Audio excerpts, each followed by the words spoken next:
তাহলে খুনি হাসিনার বিচার এমন স্ট্যান্ডার্ডে হবে,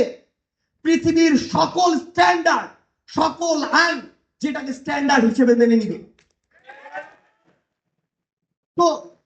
আমরা লোক দেখানোর জন্য খুনি হাসিনার 16 বছরে যেমন করে বাংলাদেশের অনেক আলেম ওলামা থেকে শুরু করে রাজনীতিবিদকে শুধুমাত্র নিজের মনের খায়েশ আর প্রতিহিংসা পূরণের জন্য লোক দেখানো, বিচার বহির্ভূত হত্যাকাণ্ড করে ফাঁসিতে ঝুলিয়েছে এই আইসিটি, এই ক্রাইম ট্রাইব্যুনাল, সেভাবে আপনার আমার মনের খায়েশ পূরণের জন্য শুধু খুনি হাসিনার বিচার করতে চায় না, বরং ওই খুনি হাসিনা যে হাজার হাজার আমার ভাই বোনকে হত্যার নির্দেশদাতা সেটা প্রমাণ করে তার বিচারিক প্রক্রিয়া শেষ করে তাকে ফাঁসিতে ঝুলানো নিশ্চিত করতে চায়।